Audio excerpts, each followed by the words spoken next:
नमस्कार। हम योग पर चर्चा को आगे बढ़ाएंगे और जैसा कि हमने लास्ट वीडियो में देखा कि योग केवल हमारे देश में ही नहीं बल्कि विश्व के बहुत से अन्य भागों में भी लोकप्रिय हो गया है। योग की परिभाषा के तौर पर मैंने बताया था कि जो योग है मुख्य रूप से शरीर और मन का जुड़ाव है। यह स्वस्थ शरीर और स्वस्थ मन के उन्नयन और रख रखाव में योगदान करता है। ये शारीरिक, मानसिक और भावात्मक स्वास्थ्य को भी सुधारते हैं। आपने भिन्न आयु वर्ग के लोगों को विविध योगाभ्यास जैसे आसन और प्राणायाम करते देखा है। योग के संदर्भ में हमको कुछ महत्वपूर्ण बातों की जानकारी होनी चाहिए, जैसे कि पहले ही हम चर्चा कर चुके हैं कि अभ्यासों में नियमितता होनी चाहिए। हमें अभ्यास ईमानदारी और निष्ठा के साथ करना चाहिए। योग मुख्यतः रोधात्मक उपाय के रूप में उपयोग में लाया जाता है, मतलब ये हमारे शरीर को स्वस्थ बनाए रखता है और किसी भी बीमारी को हमारे नज़दीक आने से रोकता है। इसे शारीरिक और मानसिक रोगों के बेहतर इलाज के लिए भी काम में लाया जाता है।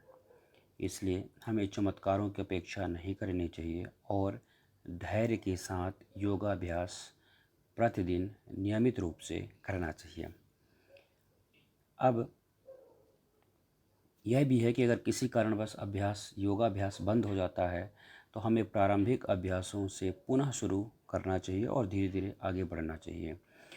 योग का अभ्यास कितने देर तक किया जाए यह हम पर निर्भर करता है, योग करने वाले व्यक्ति पर निर्भर करता है। लेकिन ध्यान रखना है, योगाभ्यास के साथ पोषक तथा स्वास्थ्यवर्धक आहार लेना महत्वपूर्ण है। हमें कम से कम 8 घंटे की गहरी नींद सोना चाहिए। शरीर में अधिक लचीलापन लाने के लिए सूर्य नमस्कार का निरंतर अभ्यास करना चाहिए। अब बात करेंगे जो महत्वपूर्ण हमारे लिए एग्जाम के दृष्टिकोण से भी है, सूर्य नमस्कार। नाम से ही पता चल रहा है कि सूर्य को नमस्कार, लेकिन मुख्य रूप से विशिष्ट शारीरिक आकृतियों के माध्यम से सूर्य का अभिवादन करना सूर्य नमस्कार है। सूर्य नमस्कार 12 शारीरिक स्थितियों की श्रृंखला है। कहने का सही ये है कि आप कह सकते हैं कि इन 12 शारीरिक स्थितियों के माध्यम से हम या 12 विशिष्ट शारीरिक आकृतियों के माध्यम से हम सूर्य को नमस्कार करते हैं। ये 12 स्थितियाँ या शारीरिक स्थितियाँ विभिन्न पेशियों और मेरुदंड को खींचती हैं और पूरे शरीर को लचीला बनाती हैं। अब हम देखेंगे कि ये 12 शारीरिक स्थितियाँ कौन कौन सी हैं और इनको कैसे संपन्न किया जाता है। तो सबसे पहले चर्चा शुरू करेंगे पहली स्थिति की। तो पहली स्थिति में महत्वपूर्ण क्या है कि पैरों को एक दूसरे के साथ मिलाते हुए सीधे खड़े हो जाना है। इसका मतलब ये है कि पैरों के दोनों पंजे जो हैं वो आपस में जुड़े होने चाहिए। आप इसको इस चित्र में भी देख सकते हैं किस तरह से पैर के दोनों पंजे आपस में जुड़े हुए हैं। फिर आपको अपनी हथेलियों को बिल्कुल शरीर के सामने नमस्कार की स्थिति में रखना है और कुछ सेकंड इसी स्थिति में आपको बने रहना है। इसके बाद श्वास भरते हुए दोनों भुजाएं सिर के ऊपर ले जाना है और धड़ को थोड़ा पीछे की ओर हमको मोड़ना है और इस स्थिति में कुछ सेकंड तक बने रहना है। कहने का सही ये है कि स्थिति हमारे शरीर की इस तरह हो जाती है। तो ये 2 स्थितियाँ हुई। पहली स्थिति सामान्य स्थिति है। ये देखिए, पहली स्थिति में हमको सीधे पैरों को एक दूसरे के साथ मिलाते हुए खड़े हो जाना है। दूसरी स्थिति में हमको श्वास भरते हुए इस तरह से हाथ को या दोनों भुजाएं सिर के ऊपर ले जाना है और धड़ को थोड़ा सा ये पीछे की तरफ मोड़ देना है और कुछ सेकंड तक इस स्थिति में बने रहना है। इसके बाद अब हम श्वास छोड़ते हुए भुजाओं को कानों की बगल से रखते हुए यहाँ कमर से नीचे की ओर झुकेंगे और दोनों हथेलियाँ पाँवों के दोनों तरफ फर्श को छुएंगे और माथा घुटनों के साथ लगाएंगे। इस स्थिति में भी हम कुछ सेकंड तक बने रहेंगे। तो तीसरी स्थिति में क्या है, आपने नोटिस किया कि पहली स्थिति में हमारा शरीर बिल्कुल सावधान की, लगभग सावधान की मुद्रा में होता है, हाथ सामने नमस्कार की मुद्रा में। फिर इसके बाद हम हाथ को पीछे ले जाते हुए, सिर से पीछे ले जाते हुए अपने धड़ को पीछे की तरफ झुकाते हैं। इसके बाद हम बिल्कुल आगे की तरफ आ जाते हैं। अब हम अगर बात करें अगली स्थिति में, फिर वही श्वास भरना है और दाहिने पैर को जहाँ हो सके पीछे की ओर ले जाना। ये देखिए, पीछे की ओर ले जाना है और बाएं पैर को घुटने से मोड़ लेना है और बाएं पैर को ज़मीन पर हथेलियों के इस तरह से बीच में रखना है। इस स्थिति में कुछ सेकंड तक बने रहना है। इसके बाद हम श्वास छोड़ते हुए दाएं पैर को वापस बाएं पैर के साथ मिलाने के लिए ले आएं और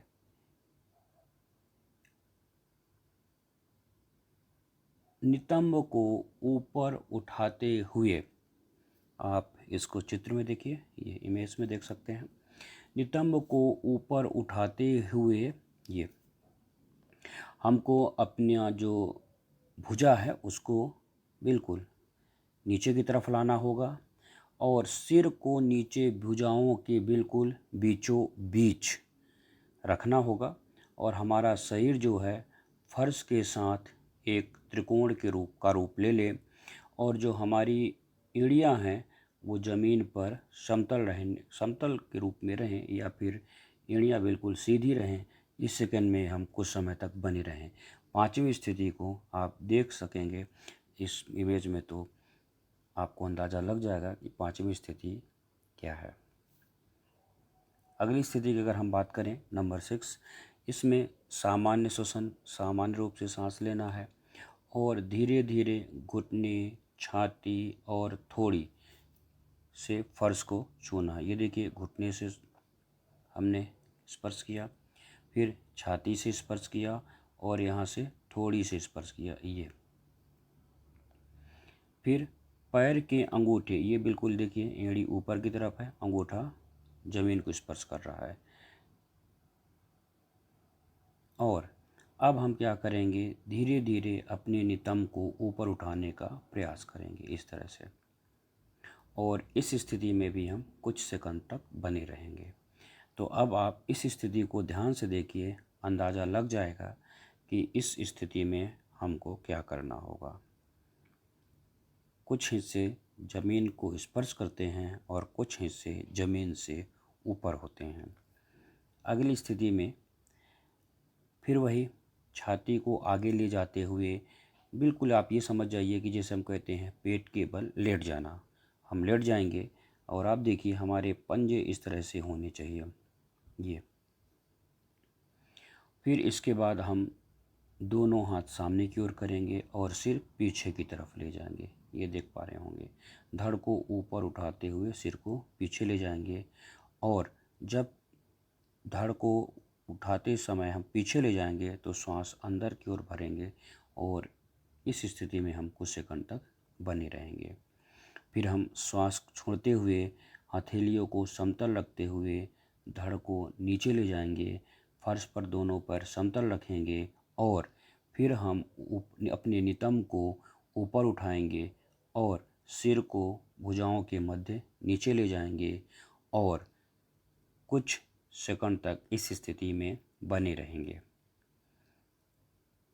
अगली स्थिति की बात करें, 9वीं स्थिति, श्वास को अंदर भरना होगा और इसमें आप देखें बाएं पैर को जहां तक हो सके हम पीछे ले जाएंगे और वही इसके पहली स्थिति भी आप देख चुके हैं।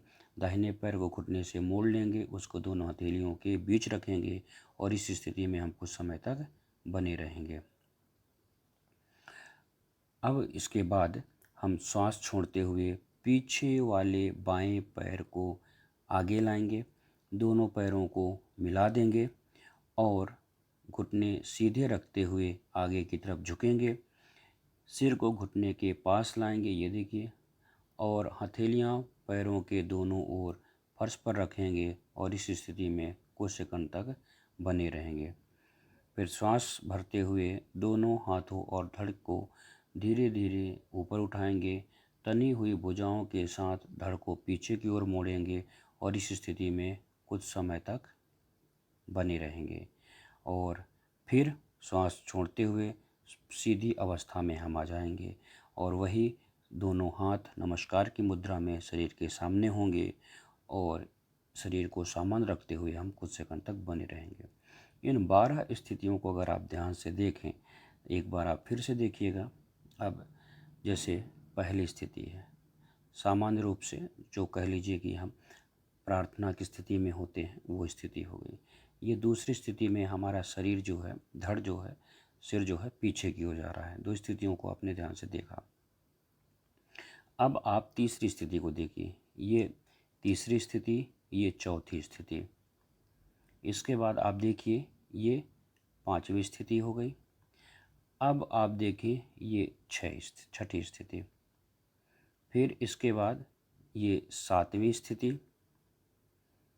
फिर इसके बाद ये आठवीं स्थिति। फिर इसके बाद ये नौवीं स्थिति।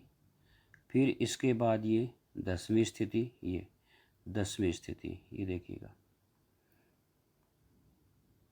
ये 10वीं स्थिति। ये अब आप तुलना करिए, ये स्थिति, तीसरी स्थिति, फिर ये आपने देखा चौथी स्थिति,